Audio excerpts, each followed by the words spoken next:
is your relationship with time? Are you wired and tired, stressed and overwhelmed, busy and going nowhere? Or just want to scale your business? Welcome to Take Back Time with your host, Penny Zenker. Penny focuses on books, strategies, tools, and tips to help you work smarter and approach your time more strategically. As a result, you can have more energy, focus, and get more done in less time. Be more efficient and effective. Get ready to take back time. Hello and welcome to Take Back Time. My name is Penny Zenker and I'm your host. And I am always excited by the great people that I run into on my search for taking back time, for working smarter. And today I'm super excited to introduce to you Brandon Smith. And he is a leading expert in leadership communication and cure of workplace dysfunction. We're going to talk about that. Known as the workplace therapist, Brandon is a sought-after executive coach, TEDx speaker, author, and award-winning business school instructor. And he's been featured in the Wall Street Journal, Fast Company, CNN, Fox News, NPR, Forbes, and many more. So his book, The Hot Sauce Principle, which is how I ran into him, was finding this book, How to Live and Lead in a World Where Everything is Urgent and all of the time.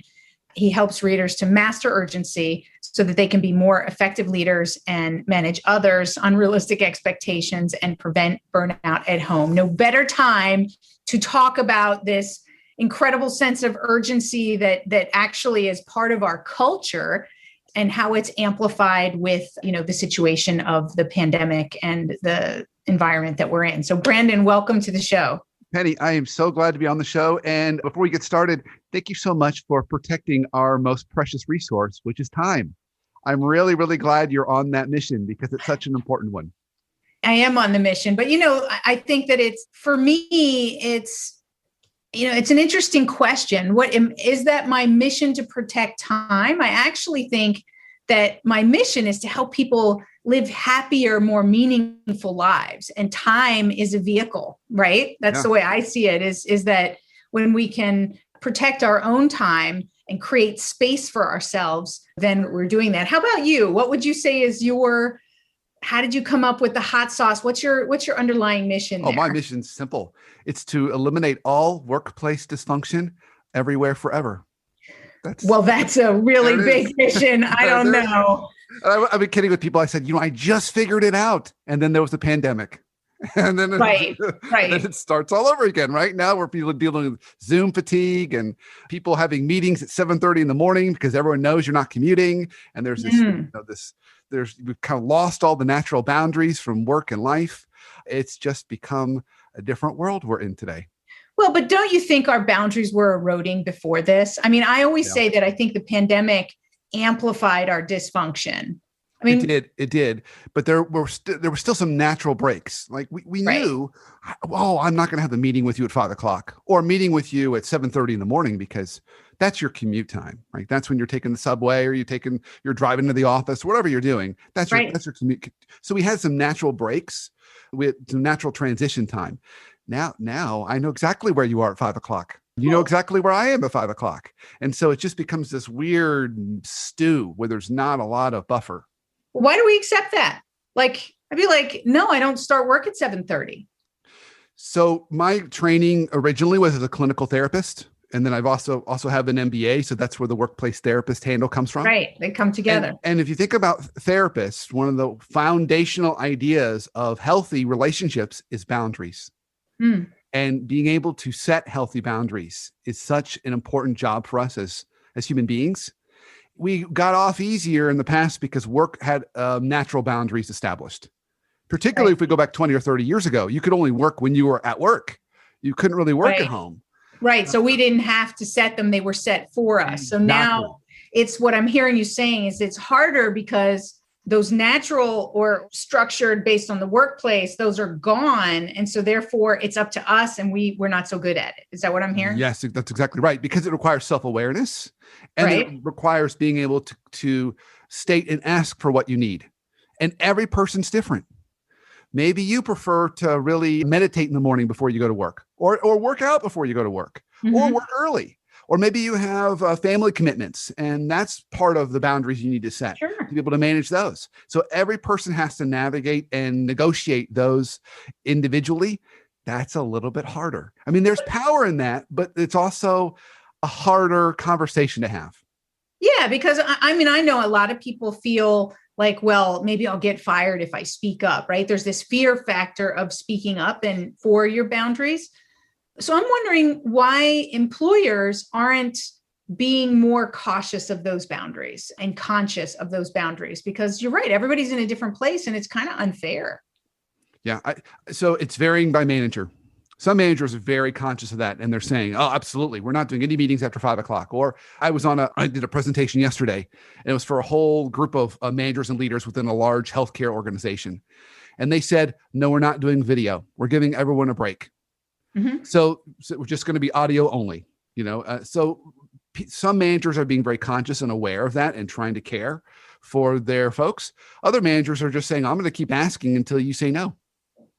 Right. So they're leaving it up to, which is the way that it's been, right? In many cultures, many business cultures, is you've got to speak out and stand up for yourself and what you're bound for. And there's nothing necessarily wrong with that. There's nothing necessarily wrong with saying it's your ability to tell me what you need. It's not my responsibility to guess. Right. So Understood. there is something fair about that, but we're all trying to figure it out. I think that's the short answer. We're all, just like the world we're living in right now, we're all trying to figure this thing out. So what are some tips to help people to be clearer and stricter about the boundaries that they'd like to set for themselves? The first one right out of the gate is the hardest. Be really, really clear on what you need. That's the first. And you would be stunned, or maybe not, and how many people that you ask, what do you need? And they say, I really don't know what it is that I need. Right. So really you have to know yourself. What do you really need in order to be a healthy human and to make your life work in the season of life that you're in? Because seasons change and needs change in those seasons. So you've got to be really gut level honest. Okay. And then the second step is sit down and script that conversation. Script how you want that to go with your manager, right? And kind of play that out in your head, because it is a business conversation. It doesn't have to be emotional. It doesn't have to be that big scary thing we think it is. We're going to have a business conversation. And it's, in order for me to get you what you need, this is what I need. Let's find a path forward. So by scripting it out, it helps you to work through the emotional part, the fear part. Is that what I'm hearing? Yes. And it helps you to start to think about what is it they need too, because this is a negotiation. Right? For me to give you what you need, a really important thing, I talk about it in my book, but it's something I preach to all the folks that I get a chance to preach to. And that is, never, ever view your manager as a manager from now on. View them as your number one customer. That's a great point. And that changes your relationship with them, because now you're saying, Miss or Mr. Customer, for me to give you what you need, which I want to, that's my goal. Right. Here's what I need in order to make that work. So you're going to negotiate that. So you're still giving them, you're not saying they can't have what they want. You're saying that this is what I need in order to give you what you want. And then the third step I would say is find someone that you really trust well. Could be a spouse, could be a friend, and play it out with them. Just run it by them. Right. And you'll be surprised that I can't tell you how many times when people will say, I want to have this conversation. I really don't know how to do it. And they kind of talk it out. And I say, you just did it. You just said it exactly the right way that time. Right. You shouldn't be scared. That was perfect. It had the right amount of vulnerability and authenticity and genuineness. And so practice and play that out so you feel comfortable. And then, of course, now you're ready to actually have it. I love it. I love it. Can I challenge you a little bit so we can have a little bit of conversation? I like to challenge. So I'm not sure that I agree that we should negotiate our boundaries. That we should, like, if I need this and my normal work hours used to be 8:30 to 6 or whatever it was, I don't feel that I have to renegotiate or negotiate that I start before 8:30. Yeah. So you're negotiating the relationship. You're not negotiating your boundaries. So let me. I think it's important for people to understand that doesn't mean that they have to give in to certain points, right? There are some things that might be negotiable, but some things are boundaries that you have to set and you have to hold people to it, right? We train people how to treat us. Right. That's exactly right. So you say to them, in order for me to get you what you want, this is what I need. Okay. If they say, no, I want this from you. Then you say, that's fine. I can do that, but that means you're not going to get this. Right. And or it's also okay to say, I'm sorry, but I have a family and I can't. Right. Perhaps I could work later, or perhaps I could work through lunch. Like there could be an alternative solution without compromising your boundaries. Is that fair? That's exactly right. That's exactly right. Because I think that it is a huge issue for people. And I never really thought about it before this conversation that, we had those natural boundaries and that sort of protected us and protected our time and our energy, and they went away, and we're just not good at setting them ourselves. Right. Right. Yeah. That's right. Why do you think we're not good at asking for what we need? Because that is one of the scariest things we can ask of any other human being. Because if it's really what you need, then it's deep down core to you. And what if they say no? That's always our fear. Let's say there's something you really, really need from your significant other that just makes your heart sing. It's scary to ask for that, because what if they say, no way, I'm not going to give you that. That hurts at a deeper level. Okay. So we tend to avoid those conversations because it's so meaningful to us. We're concerned what will happen if we get rejected. Okay. How you said to treat your boss like your number one customer. I really like that, because it does shift your mindset so that you're looking to serve or to please, and I think people are generally. But I think there's something even more important than that.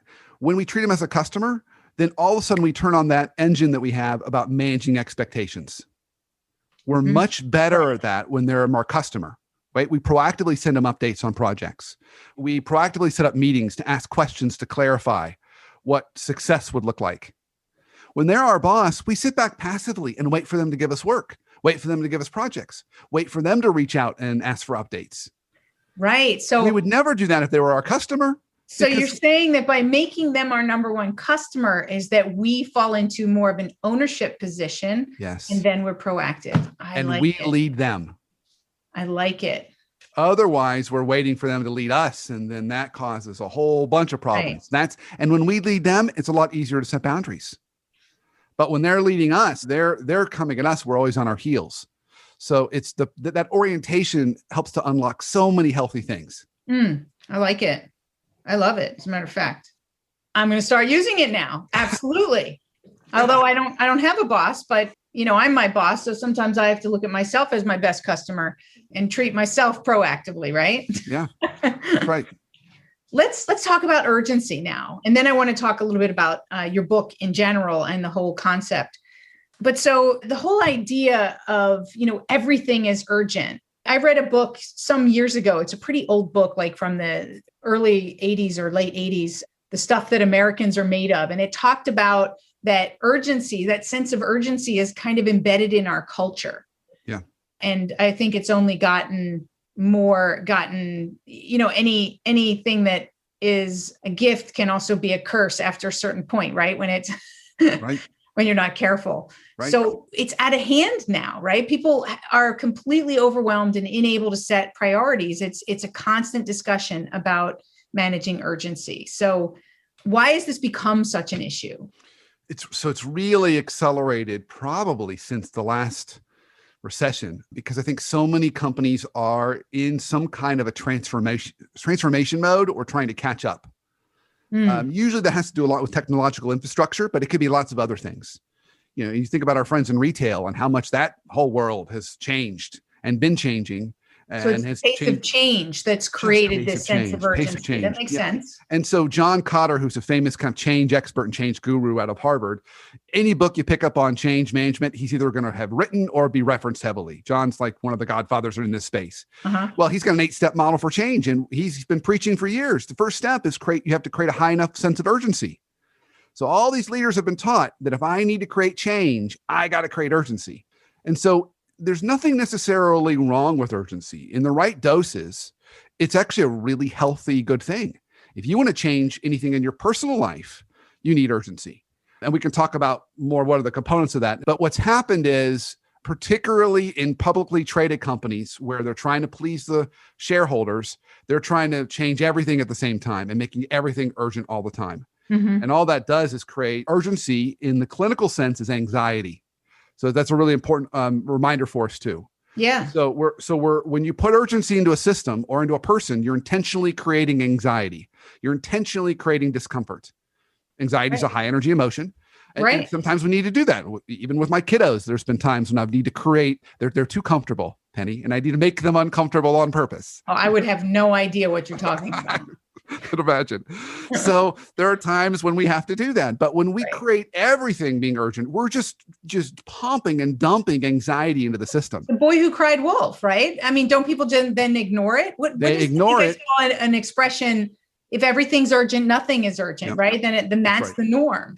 They ignore it. And then ultimately that level of anxiety in the system will translate to burnout. Right. That's where the story ends.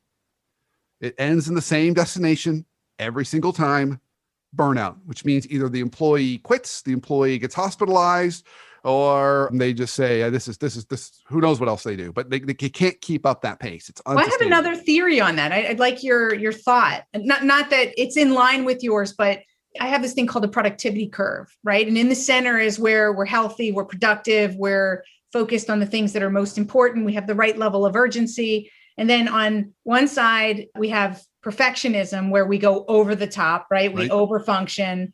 And then we have procrastination where we underfunction. And if we looked at that from an emotional perspective, the procrastination is apathy. So I was just thinking, as you were saying that, it can turn into burnout or it could turn into apathy. Like, I don't care, right? Yeah. So it doesn't have to burn people out, but it'll definitely remove them out of any ownership of completing the task or working towards the goal. Do you agree with that? I think, yeah. And I would go even further to say apathy is a sign of burnout because it's a self-protective mechanism, right? If I just numb myself to caring, if you think about the TV show, The Office, right? Or Stanley Hudson, he would just walk in every day, get his cup of coffee, you know? I mean, he was so over the place. That absent, what do they call it? Apathetic? No, absent employee, when they show up, but they're absent. I forget what they call it. So I think that absolutely could be a sign of okay. I never thought of it like that. I just, but I could see that. I could definitely. It's just a self-protective mechanism. Okay. Like I no longer am going to personally invest. You know, they often talk about the opposite of love is apathy. It's not hate, it's apathy. Right. Absolutely. Because I'm no longer going to emotionally invest in this person or this place. Right. So yeah, I mean, you push me far enough in burnout, that's what I'm going to do because I've got to protect myself. So you say, so there's this creation of discomfort and anxiety. So is that the organization that, you know, that's creating that? How does the employee deal with that? Like, so it's turning into burnout. How did they, let's say their organization is totally unaware of the amount of pressure that they're putting on them and are not going to stop in any time soon. Other than being apathetic and turning, you know, going to the hospital with burnout or just not caring anymore, what can they do to offset this? Everything is urgent. Yeah. So we can go back to something we talked about earlier. Turn your manager or whoever it is that's putting this hot sauce on you and turn them into a customer. And then sit down with Mr. and Miss Customer and say, I completely understand that this is urgent and this is urgent and this is urgent and this is urgent. I'd love to spend some time just getting your help prioritizing these things. Mm-hmm. Having that conversation to make them prioritize them in order rather than having them be like hub and spoke where they're all equally urgent and you got to do them all now. And having those trade-off conversations. And also let them know, say, look, I can get you this and this, but I can't do it by this date. But if you want this and this and this by that date, then I need more resources. Or let's talk about other options. So it's just having some prioritization and managing expectation conversations. Yeah. I was just talking to a group last week talking about that managing of expectations and also understanding that expectations have to match the circumstances. Yes. So with the pandemic, right, that sometimes the expectations are pre-pandemic expectations that just don't work during the pandemic and certain people's circumstances. So, that's one way I think to also manage your manager, so to speak, is to make them aware of the circumstances that you might be under or what's changed and help to manage that. Right. So a lot of these techniques that we're talking about and others that, I referenced in the book, they work in every single case except for one. What's that? They don't work if you're dealing with a adult that is not a fully formed adult or fully rational. So that means everyone? Well, no, I mean, as a manager, if you're willing to make trade-offs and compromise and willing to, and recognize that we are in 2021, not 2018. I mean, if you're willing to, but some people aren't. Some people just think in their mind, if I push harder and ask for everything, I get it all. Well, they have an irrational set of expectations of what is possible and capable, and maybe they just don't care. Maybe they're on some kind of a spectrum like a narcissist. Like, it doesn't really matter what you want. I want what I want, and you better give it to me, or you're not going to be employed here. Is it possible that some are under that as a circumstance where they had to let go of people because they have less resources, but they still have the same deadlines and capacity that they have to meet? Is there that where they'd like to be more meet people where they're at type of thing, but they just don't know how because of the circumstances around us? What would you say to that? I would say it's that tension is normal and natural. That happens all the time. Mm-hmm. It still requires compromise and negotiation. Still requires a realistic, rational approach. Like, let's say you're my leader and there was myself and two other coworkers. Both other coworkers quit. And you say to me, well, Brandon, we still have a deadline. You're just going to have to do both their jobs. It's due tomorrow. You can ask for that all day long, but if I physically can't do it, right. No, I'm sorry, Penny, you can't have that. There's only one of me. I can't do that. It's not possible.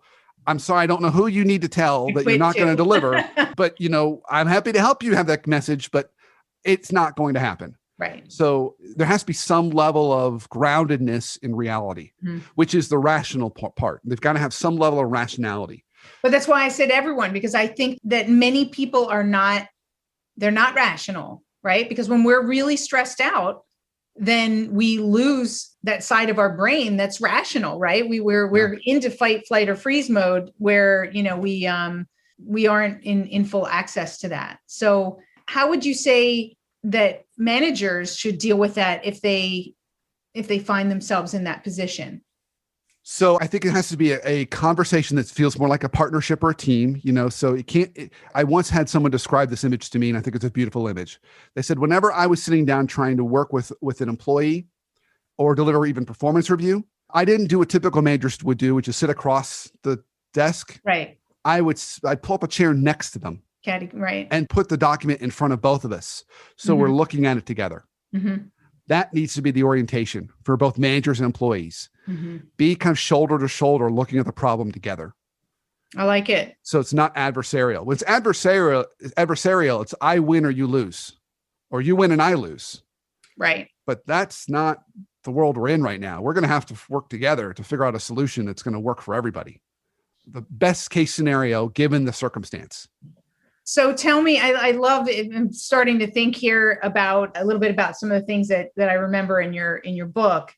And I really liked you talking about, the fact that you talk about it being that hot sauce, right? The hot sauce principle. So tell us more about the hot sauce principle and how we can use it to our advantage when we need it and how to back off. How do we find that right amount of hot sauce that makes it taste good and also isn't too hot? Yeah. So building on our idea of urgency, from now on, when any of your listeners think of urgency, I want you to think of hot sauce. And hot sauce is a good thing. I love hot sauce. You put hot sauce on food, it adds a little bit of focus, a little bit of flavor, a little bit of spice, and that's great.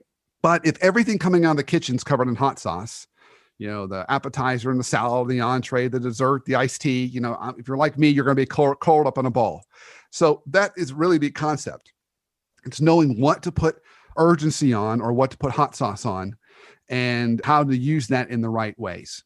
And why I also like the analogy is when you're applying it to people, it's just like me with hot sauce. Some people can just one or two drops is great. That's it, right? Other people need like the whole big bottle. You just got to douse them with it. So the circumstance can also dictate how much you need to use. Mm-hmm. But the key is, if I kind of cut to the chase, you want to minimize the number of priorities that you make urgent. that you put hot sauce on. So I'll share with you my favorite story that illustrates that point. So some years ago, I was working with a client and I was talking about this analogy of hot sauce. And he was a very anxious guy, small business owner, but one of the most anxious small business owners I've ever met. Like he probably should never have gone into entrepreneurship. He's that anxious. Okay. Right. And he had a 50-person technology marketing company. And his people were like just getting burned out because he said he comes in every day just worrying about everything, makes everything urgent all the time. So I tell him about this analogy. Well, on his own, he came up with this brilliant idea. He went out to the grocery store. He bought 3 bottles of hot sauce and he stuck them on his desk. 1, 2, 3. And then whenever there was a new project that was urgent, when he gave that project to an owner in his company, to one of his direct reports, he would hand them a bottle of hot sauce to indicate this is urgent. He'd say, here, this bottle means this thing is really urgent. You keep this on your desk until the project is complete. And here's the beautiful thing about that. He only had 3 bottles he could give out at a given time. Cool. So 3 to 5 is the rule. No more than 5 things can be kind of urgent and important. For any one person? At a given time. As a leader, that's about how many initiatives you want to have going on at the same time. Okay. Now, where it gets more complicated is if we're in a larger organization, my leader, she's got things that are urgent and important, and she can follow that rule. But she's got a peer who also has things that are urgent and important, and she might come knocking on my door. Right. So one person's hot sauce might not be another person's hot sauce. So it requires a lot of that expectation management when you sit in the middle. Mm-hmm. I like it. It's really, really clever. And I think we really can relate and associate well with different types of metaphors like that. So I like it. And you can get those little mini bottles, right? And yeah. I buy the mini bottles from Tabasco Loves Me. I buy these by the case. So back in the days when I would do this, these kind of talks in person, I'd give everybody a little mini bottle and say, stick it on your desk. That's funny. I have my thing is Rubik's Cube. So I talk around the Rubik's Cube and I give out little mini Rubik's Cubes. So it's funny. Nice.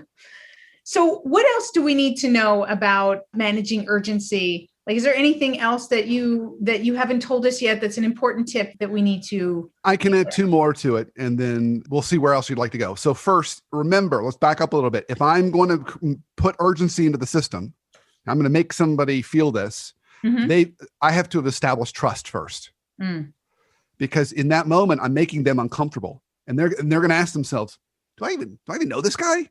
Do I trust him enough to allow him to make me feel this way? Mm-hmm. So don't jump in on day one driving urgency. That isn't going to work very well. You've got to make sure you build that relationship, build trust before you start to create discomfort. Okay. The only other point I'd add to this too is why urgency is so important is that discomfort triggers in people a desire to take action to make it go away. That's why we use urgency. It creates a desire for action. So if you've ever woken up in the middle of the night thinking about work, that's workplace anxiety or workplace urgency knocking on your head in the middle of the night. And most of us, the way we cope with that is we get up and we maybe just do some work. We shoot some emails off or get ready to send some emails the next morning or grab our little notepad next to our bed and write down some thoughts, kind of take it out of our head and put it down, make a plan, right? But urgency stimulates action. So you don't want to completely overwhelm people by just dousing them with urgency. You want just enough so they're ready for an action plan. Mm-hmm. Whether we're talking about getting an employee to change their behavior or we're actually trying to drive change with a whole department or company. Makes sense. So let's shift gears a little bit. I'd like to, ask a couple of questions to all my guests. How do you define productivity and why? It's a good question. I would say the way I define productivity is thinking about what are your life priorities in a given day or week, and making sure you are being intentional about using that old analogy of putting the big rocks in first, making sure you're being intentional about putting those in your calendar first. So for me, productivity is very tactical. It's all about calendar management and putting in and protecting the important things in your calendar first every week. So I think that's an important way I would define it. The other way I would define it is not only by, things you accomplished at the end of the week, but how you felt along the way. That's funny. I say the same thing. Oh, great. I haven't heard anyone else say that out of all the people that I've interviewed. I was saying similar type of thing. I think that's great. Kind of like happiness. It's a feeling, right? Yeah. It's a feeling that you're productive. Yeah. If you're just exhausted and just clawing at it and getting things done, that's I mean, that's not a fun journey. That's not. And in many ways, our workplaces are kind of like interval training. It's high intensity, but you need rest. High intensity, rest. And then rest. And so many workplaces are just like, no, high intensity until you drop. That's not a good feeling. So I'm glad we're on the same page. There's no off season, right? If you look at any sport, there's an off season. That's right. And, we are the athletes that have no off season. So if we don't take those little opportunities like weekends and vacations and the things that we need to reset, it is a huge drain on our system. So I will say this, if I look into my crystal ball, and your crystal ball probably shows the same thing, I see a lot more hybrid workplaces going forward where people are working some at home and some at work. And most of those are probably going to be Fridays and Mondays at home, Tuesday, Wednesday, Thursday in the office for meetings. Mm-hmm. If that is how things start to play out, I highly encourage folks to take kind of quarterly long weekends as your interval break. Just take a leave on Thursday, come back on Monday, and you get this nice long mini vacation, and do it once a quarter. You can still do a regular vacation, but that break is, I think, it'd be well needed for folks. Absolutely. I think that's a great suggestion, right? Quarterly to take that extra time. Yeah. And even if you have to work part of one of those days, you're remote and everybody's remote. Doesn't matter if you're on the beach. Just fire up your laptop for 4 hours or something. And at least you're in a different place. And it does make a difference, right? To change that location, even if, like you said, you're working a little bit, if you're by the beach or you're somewhere else, it's almost like it doesn't count. Yeah. Yeah. I agree. Changing locations, I think even in your own house, right, can make a big difference, or that's why some people like to work in a coffee shop or to be in different locations. It gives you different energy. And, sometimes this same environment, it gets, for whatever reason, it's not a creative space anymore. Agreed. So awesome. What if everything was taken off your phone and your desktop? I know you're going to say calendar first, so let's not include the calendar and the email. What's the first app that you would put on that helps you be more efficient and effective during your day? I'm a cheat. I'm not going to answer the question exactly the way you intended. I know. I can't believe I'm being so difficult. An old school little pad of yellow paper and a pen. Well, I'm not going to let you answer that way. I can't answer that way?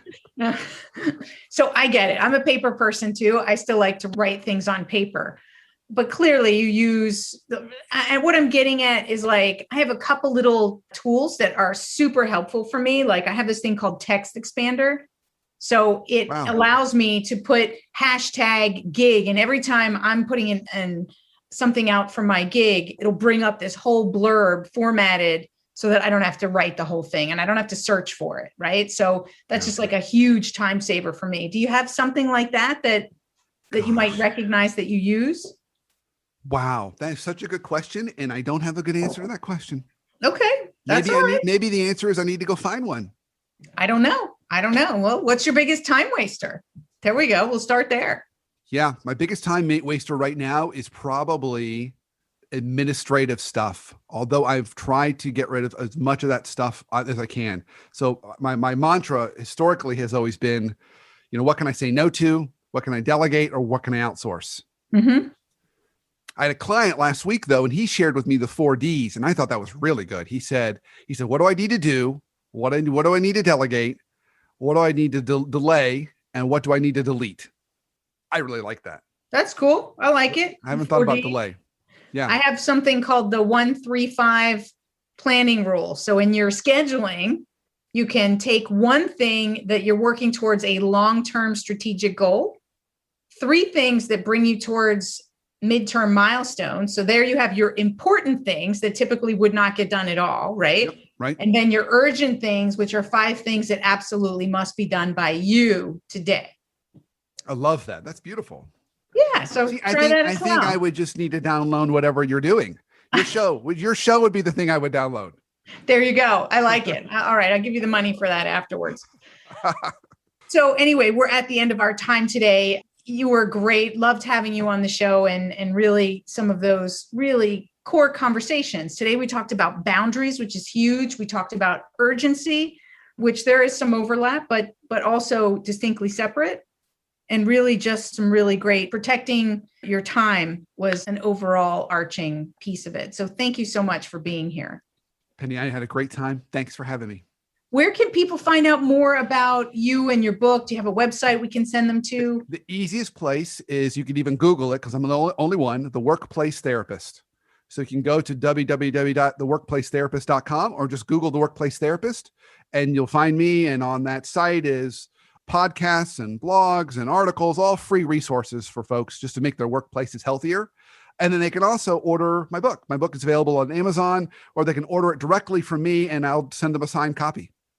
Awesome. Well, we'll definitely put those links in the show notes so that you guys can easily click and get to where you need to go. Awesome. Well, thank you so much, Brandon. Thanks, Penny. Have a really great weekend. You too. And you all have a great weekend too, if you're listening to this when it came out on Friday, as that's when Take Back Time comes out. So if you're a new listener, please subscribe to all of our different channels on iTunes and check us out on YouTube, check us out on the website.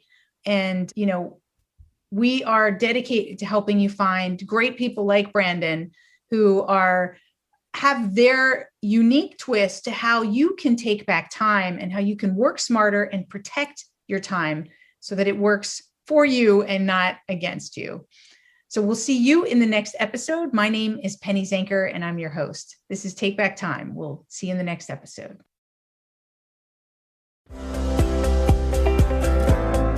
Thank you for listening. Today's topic is another opportunity for you to put the knowledge you learned into practice. Tune in again next week for more strategies that will help you have more energy and focus to get more done in less time, so you can continue to take back time.